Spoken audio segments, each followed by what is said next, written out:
ACFKF nanatanteraka fivoriana lehibe tetsy amin'ny hôtel Le Pavé Antaninarenina.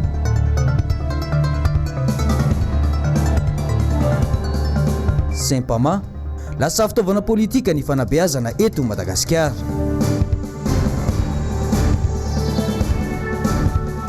Fikambanana tany tsy mazava ny famatsim-bola momba ny tetikasa tanamasoandro ny filoham-pirenena.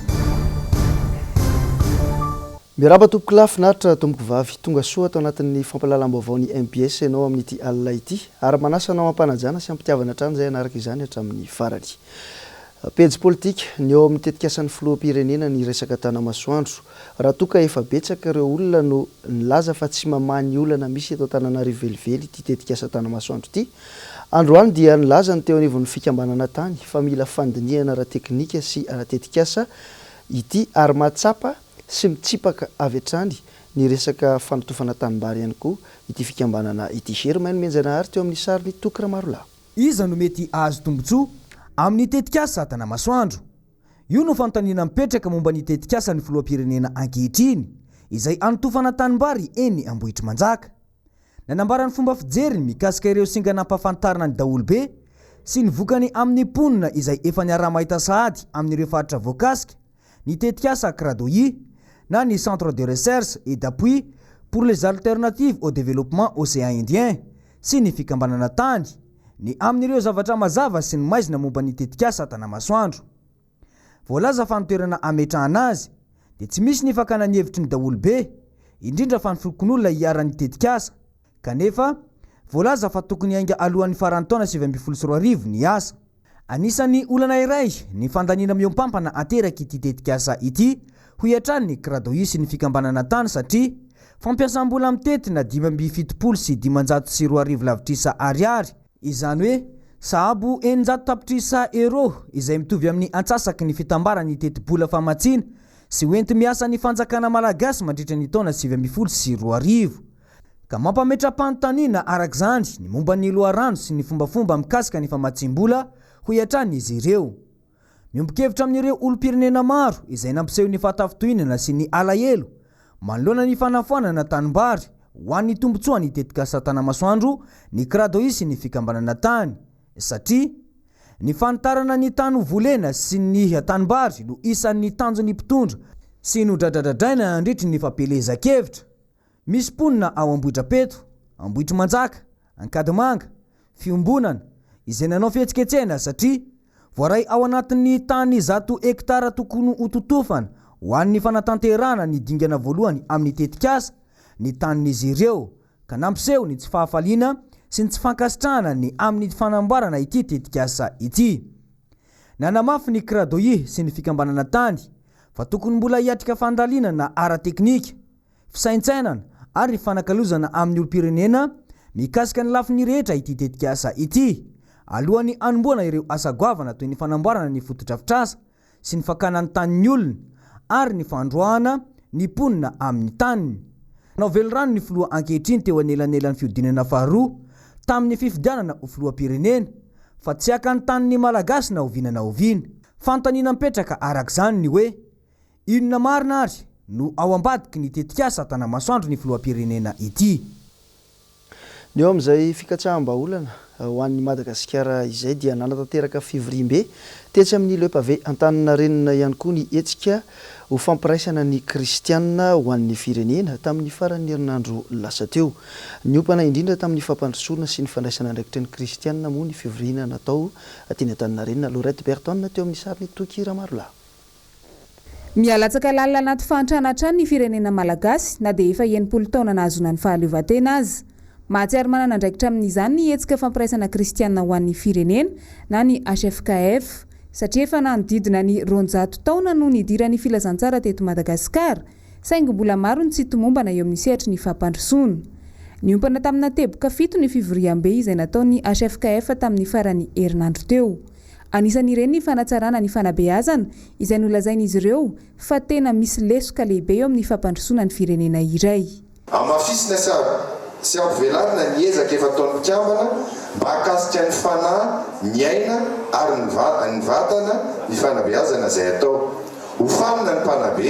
atomboka amin'ny 20 oktobra izao ka isan-kerinandro zany mitanterahana ao anatin'ny 20 herinandro. Tokony mandalina ny tenin'Andriamanitra ny mpanakanto mba ahafahany mamoaka ny fahatsarana araka ny hevitr'Andriamanitra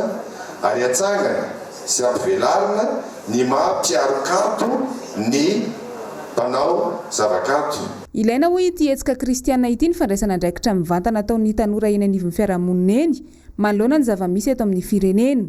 Efa nisy ny fampiofanana sy ny fifampizarana nataony araka tamin'ireo tanora manerana ny nosy mba hamporisiana azy ireo handray andraikitra amin'ny fampandrosoana. Mandidina ny taona 790 tany ho any no efa nijoro ny hetsika fampiraisana ny kristianina eto Madagasikara.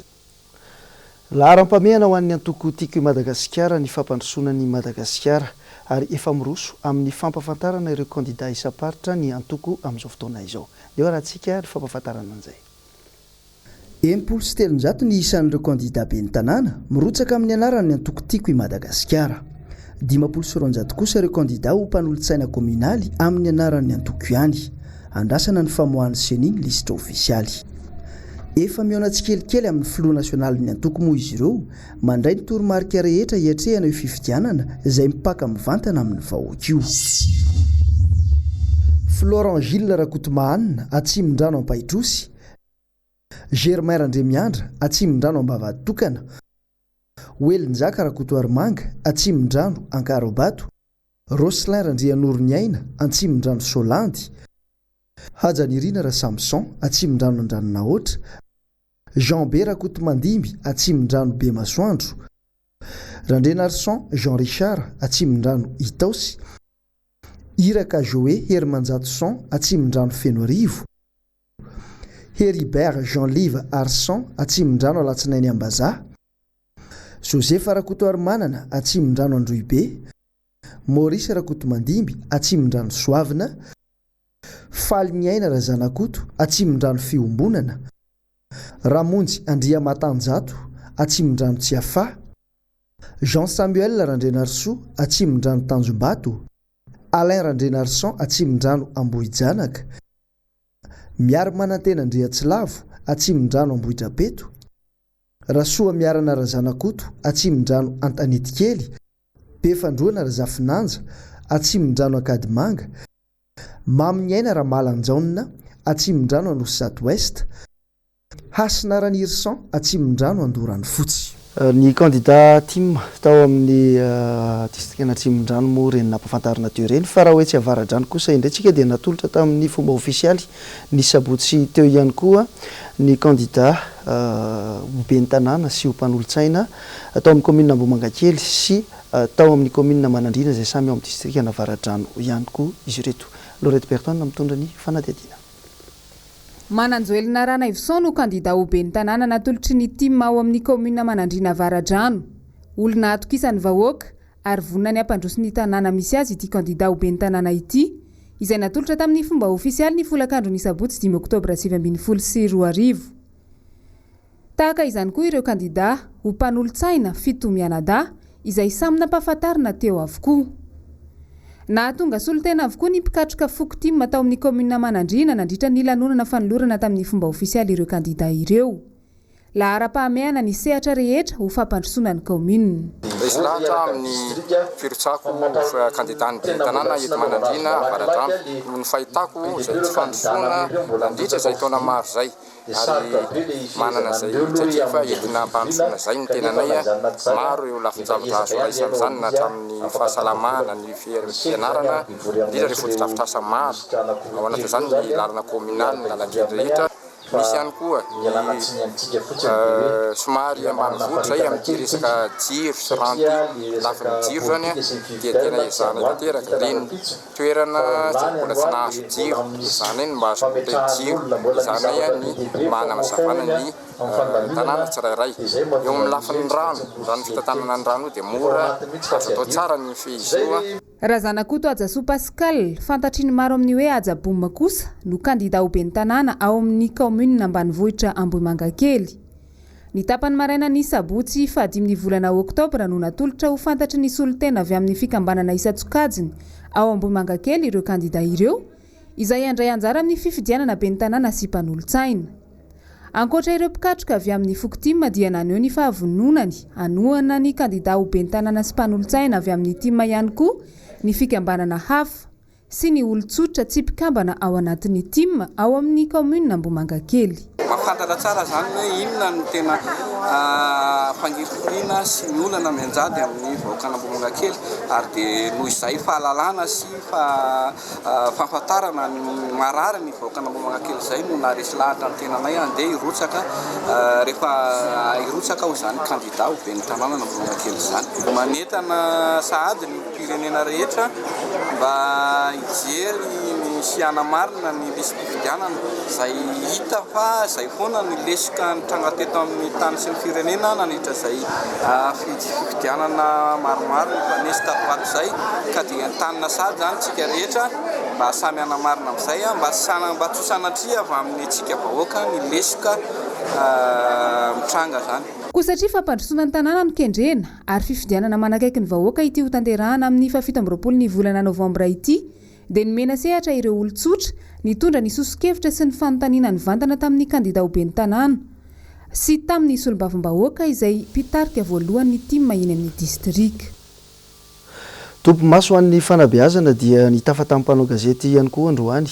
ny teo anivon'ny fikambanana Sempamana ny syndicat ny mpampianatra eto Madagasikara. Nambaran'izy ireo nandritra izany fihaonana izany fa fizaran-tseza ara-politika no misy eo amin'ity sampana ny fanabeazana ity. Ny horantsika avy hatrany ny angam-baovao ny Germaine Menjanahary, Mathieu Prince. Lasa fitaovana politika mba anamarina toerana eo amin'ny fitondrana ny fampianarana ankehitriny. Resabe fotsiny ny hoe manara-penitra fa tsy misy ny fikarakarana ireo mpanabe sy ny zaza malagasy hatrany amin'ny ambaratonga fototra ka hatrany amin'ny ambaratonga ambony eo amin'ny sehatra ny fanabeazana eto Madagasikara ankehitriny. Saiky ny tompon'andraikitra rehetra ao amin'ny ministera ao amin'izao fotoana izao dia olona politika avokoa. Tsy mijery izay hoe manana fahaizana sy ny fahalalana ve fa ny politika. Nefa anisan'le fantakiny hatramin'izay ny resaka hoe oka mba tsy olona lovina politika intsony ny ministera fanabeazam-pirenena satria izao olona no biazina sy volavolainao ka tokony tsy hiditra ny mpanao ny masotsivona politika ny antony hoe tokony olona manana ny traikefa zany nahazo fahalalana no hampianatra. Amin'izao fotoana izao nefa dia rahantsika mahita ny atao hoe sekoly manara-penitra aminay tsy le hoe trano sekoly tsara tarehy miloko vita amin'ny beton na briky tena mafy dia mafy dia misy zaridaina mahafatifaty ety ivelany fa le mpampianatra hanomely ny fahalalana sy fahaizana ao anatiny. Ny fizaran-tseza ara-politika no manjaka sy misy eo amin'ny sehatra ny fanabeazana eto Madagasikara amin'izao fotoana izao. Subvention valvolana misy tsy mandray resaka recrutement ary ny resaka fanerenankolaka amin'ny resaka fanaovana tsinitsinina le mpampianatra amin'ny resaka politika. Rehefa tsy misy ilainareo anay intsony amin'ny fampianarana dia akatony ny sekoly dia aleo izay andeha amboly andeha karama amin'ny zay mety aminazy zany fa dia akatony le sekoly rehefa tsy mety intsony. Fa ny olona mipetraka tsy atao hoe 100 fa ny ankilebiazana dia miala tsiny atompo dia olona le hoe mpanao business dia izay ny mampatonga an'io zavatra io izay tena mipetraka mihitsy fa any anatiny any izay ny mission-anyko anananay proof zany presque mpanao business daholo le mipetraka ho tompon'andraikitra amin'ny ministera. Ahina tanteraka ny hoavin'ny Madagasikara sy ny zaza malagasy raha ny zava-misy amin'ny fanabeazana ankehitriny no jereny ho hiatrany ny mpikambany Sempama. Efa niarahana hita ny vokam-panadinana tamin'ny fanadinam-panjakana izay efa lasa teto amintsika indrindra fa ny teto Andrenivohitra Madagasikara.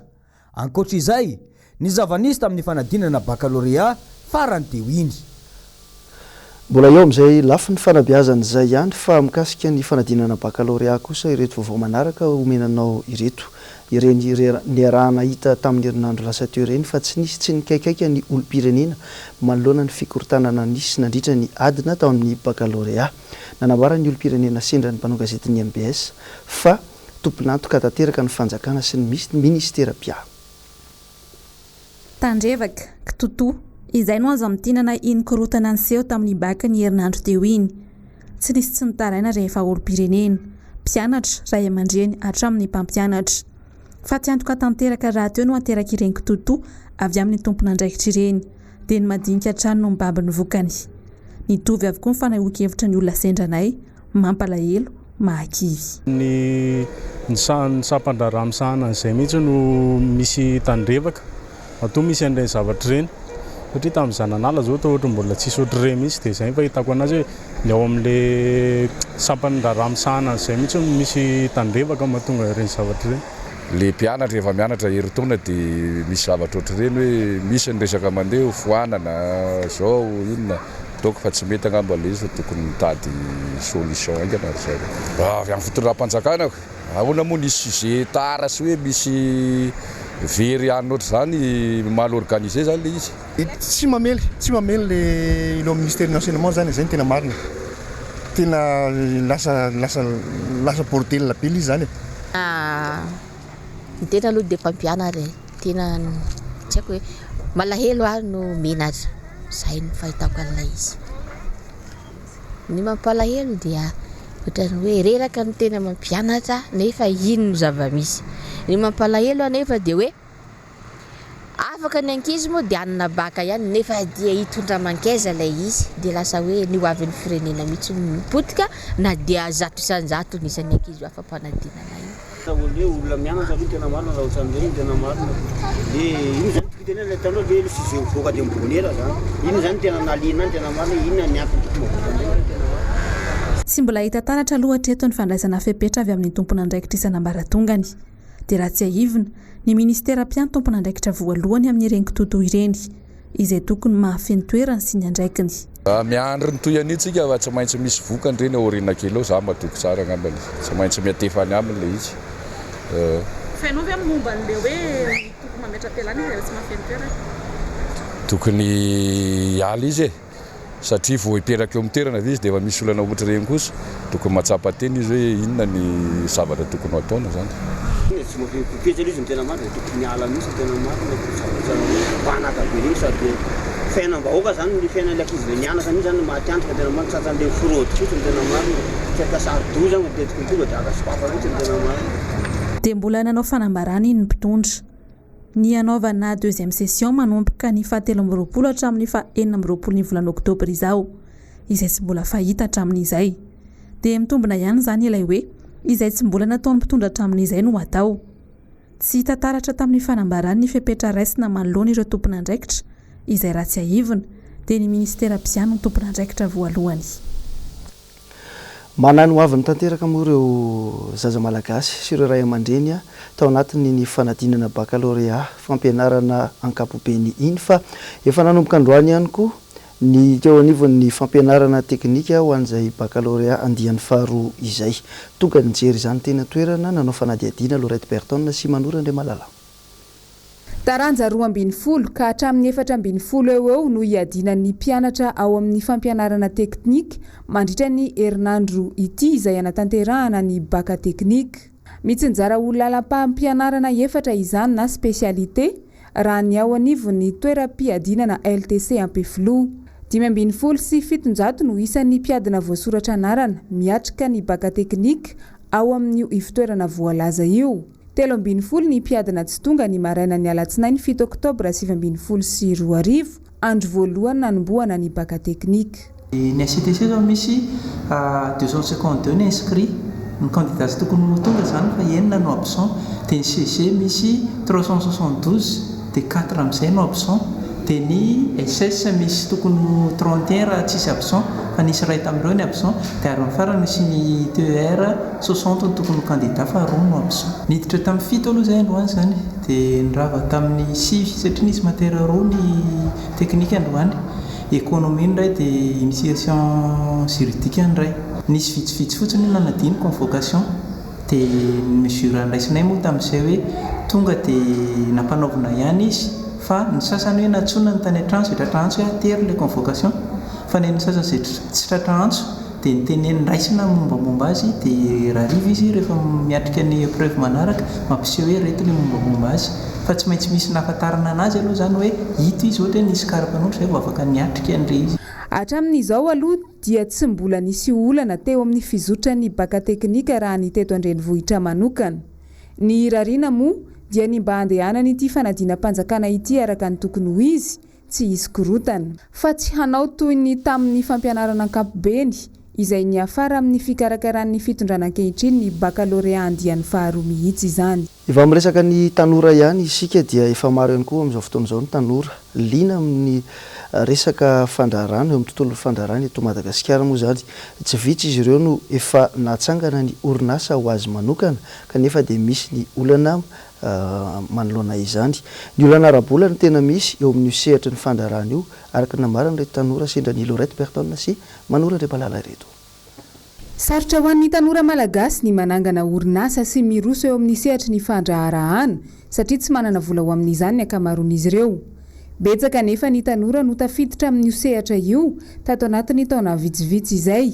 Iray amin'ireny ity tanora avy any Manakara ity izay efa mitantana ny orinasany manokana ankehitriny eo amin'ny sehatra ny famokarana zanakazo sady fandraisana anjara amin'ny fanatsarana ny tontolo iainana. Misy teboka vitsivitsy omeko resaka fasahirana manao zavatra. Mila koa ianao miaraka amin'ireo olona efa navita ireo efa hitanao efa miroborobo ny zavatra ataony miaraka aminy makatraikefa ianao dia fahatelo manarak'izay efa manao zavatra misy vokatra ho ataonao ohatra produit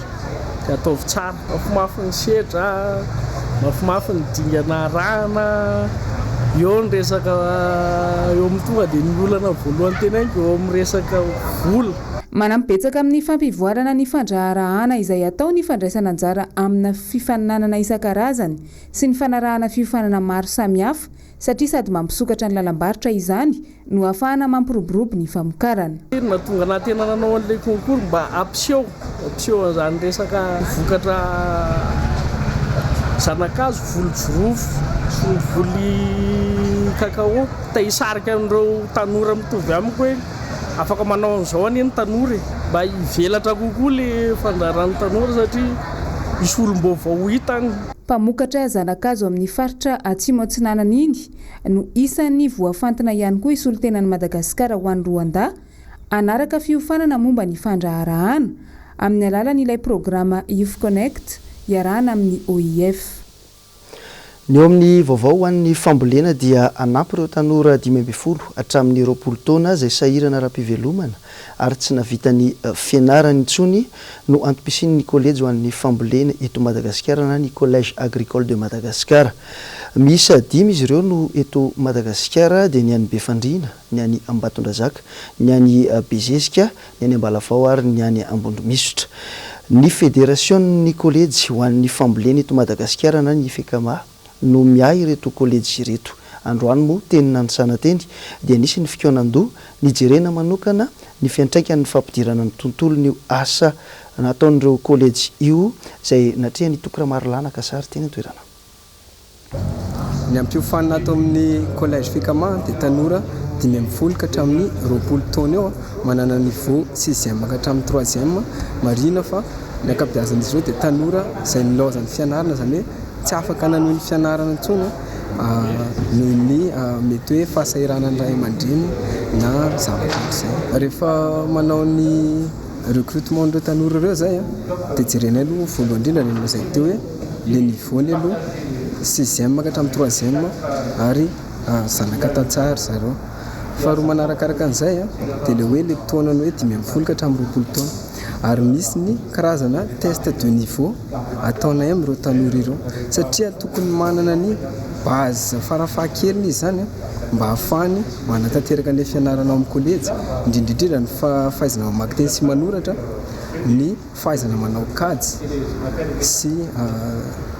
izay zany tena hoe base voalohany indrindra raha te hiditra amin'ny kolejy. Raha naresaka sy nalaza hatramin'izay ny resaka alatromby sy ny fitrandrahana tsy ara-dalàna ny harem-pirenena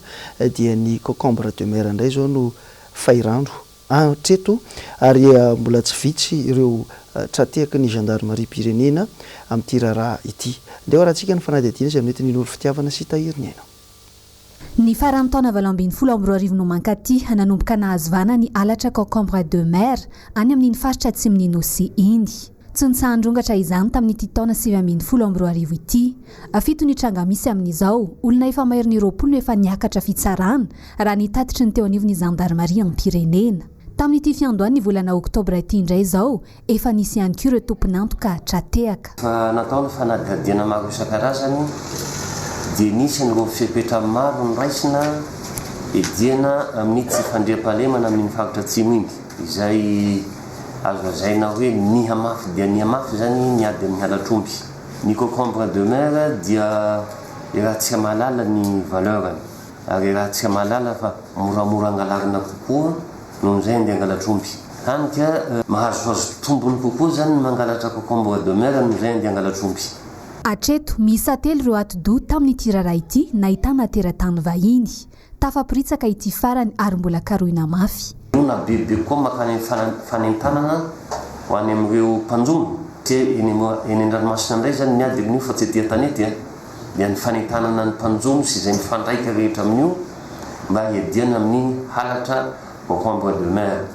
tsy ndalo mpangalatra concombre de mer ihany no efa mahazo vana mampitaraina ny vahoaka madinika any amin'iny faritra atsimony nosiny fa nidalo mpangalatromby ihany koa izay tena ikuizan'ny vahoaka midika izany fa tena manjaka ny tsy fandriam-pahalemana eto antoerana reo aveo dia mbola iverenantsika ny vaovao makasika ny tsy fandriam-pahalemana fa iverena eto Antananarivo kosa indrayntsika ho an'ny fiadidina ny tanàna Antananarivo renivohitra ny DSH na ny direction de la santé et de l'hygiène dia sampana miandraikitra ny fahasalamana sy ny fanadiovana eo anivon'ny fiadidina ny tanàna Antananarivo andraiky ny araka izany no misahana ny lafin'ny fahasalamana sy ny fanadiovana eo anivon'ny sampana rehetra ao anatin'ny commune Jessica Miray mizara roa ny asa tanterahin'ny DSH eto anivon'ny tanàna Antananarivo sy ny commune dia voalohany manatsara ny sehatra ny fahasalamana sy fahadiovana eo anivon'ny commune miantoka ny fandriam-pahalemana amin'ireo tanàna ny commune ihany koa araka izany dia ity sampana ity no manome ny fitsaboana ho an'ny mponina ny mpiasan'ny commune sy ny fianakaviany ity sampana ity ihany koa no manangona isa sy ny antony hatrangana fahafatesana eto Antananarivo renivohitra ary mamendraka fanafody amin'ireo sekoly sy hopitaly toy izao manaraka izao araka izany ny ampahany amin'ny antotanisa sy asa nosahany ny sampana DSH 4,740 no vehivavy nanaovana fisafona 4,740 no vita vaksiny ny DSH ihany koa dia fantaro fa manara-maso amin'ny fanomezana sertifika ho an'irony toeram-pivarotana zava-pisotro misy alkôly ny toerana fanaovana karaoke ary ny fivarotana hani-masaka irony ho an'ny taona 2024 hatrany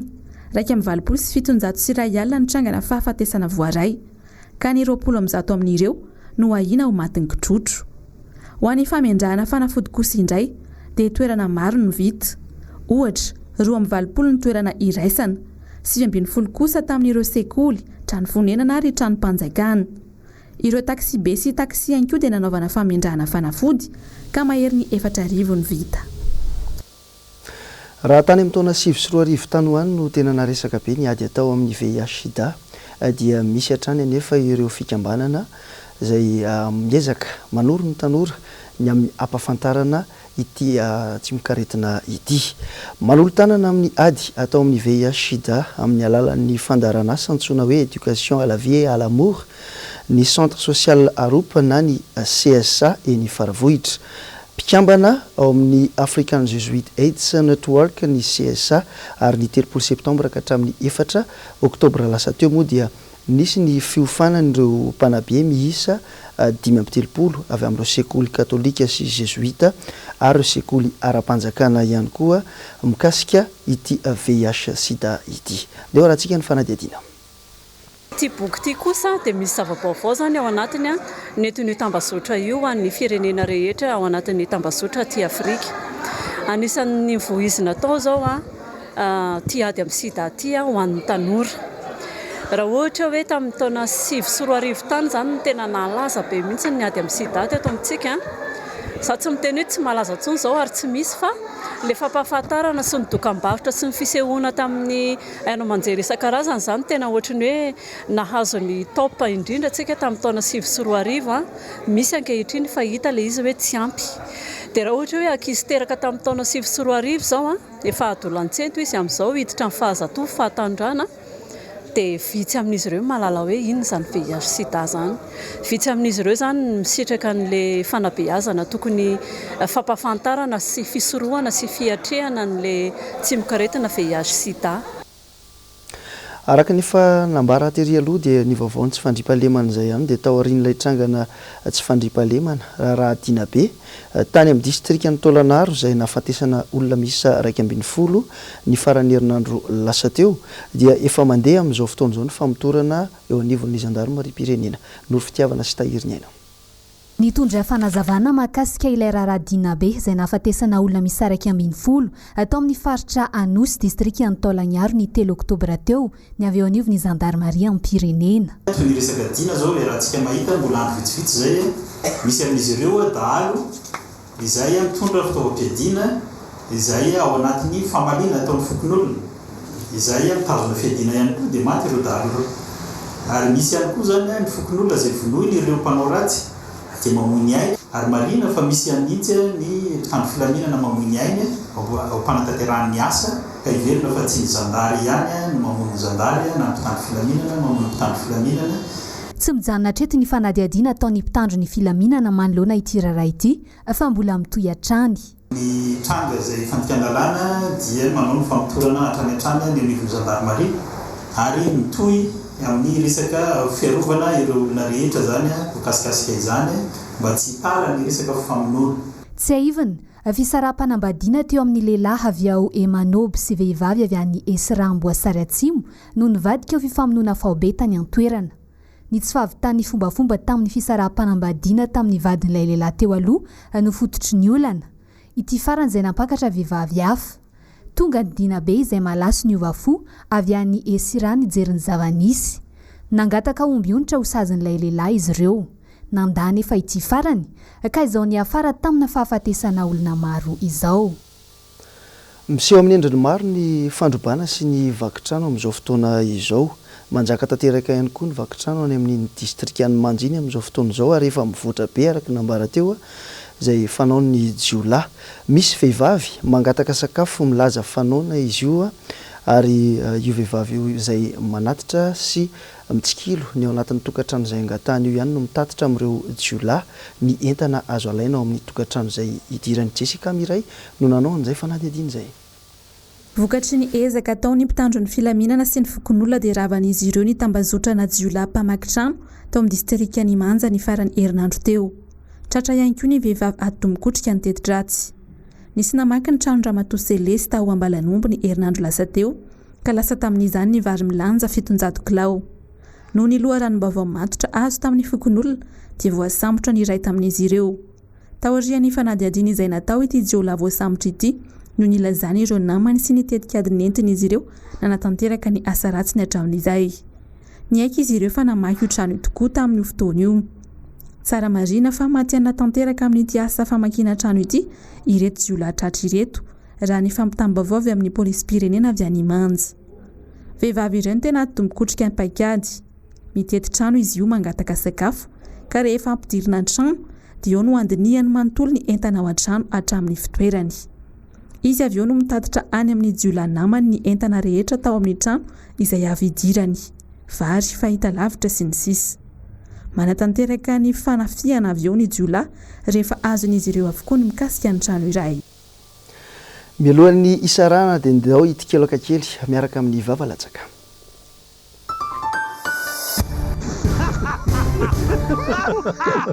Kokoa daholo indray valomeravantsika rehetra manaraka ity fandarana vavalatsaka ity eto amin'ny fahitalavitra MBS. Herinandro vaovao aloha hevitra vaovao indray no resahana sy voizina ato anatin'izao fandarana izao. Resaka makasika ny atao hoe daba indray ny tenako. Amin'ny teny malagasy moa zany izy dia hoe daba, fa raha amin'ny teny farantsay izy dia hoe bac. Satria misy ny hoe dabapako, misy ny hoe bac à ordure. Dia misy koa zao ny hoe bac à plesy, misy ny bac à linge, misy koa zao ny bac quartier, dia misy ny bac à kely. Karaha iny farany iny no raintsika hoe bac à kely. Izay hita hoe somary nanindro na olona maromaro ihany ny herinandro lasa teo satria rehefa nandeha teny an-dalana ry zareo nandeha ianao tsy mieritreritra ininona mihitsy dia nisy paka kely mipetraka teny tonga de vohitsakao le izy naratra ianao tamin'izay fotoana zany zay mihitsy ary ny ankizy matetika rehefa milalao any etsahany na mandehandeha eny de tsy mahita an'izay itsahany akory izy vavy izy de mandeha nefa tsy izy ny nanipy an'le izy olona hafa mihitsy ny nanipy an'ireny ohatra zany na hoe natonga an'le izy teny mety hoe nitsofony-rivotra ihany ko de tonga de nanidina ny taratasy de tonga de taratasy tokony lasa tany amin'ndrakoto lasa tany amin'ndrabe de zay le izy de zao betsaka ny olona no naratra tamin'ity resaka baka kely teny an-dalany ity fa zao maro izy ireo no mbola mila fanasitranana de mbola miara-mitsabontsika zao antenaina hoe hositrana tsy ho ela ireo izay nanitsaka ny baka kely teny an-dalana teny zay aloha ny fandarana ao amin'ity androany ity makasitraka anao naharitra ny aino sy naharitra ny jery hatramin'ny farany mametraka ny veloma samy tsara indray tompoko.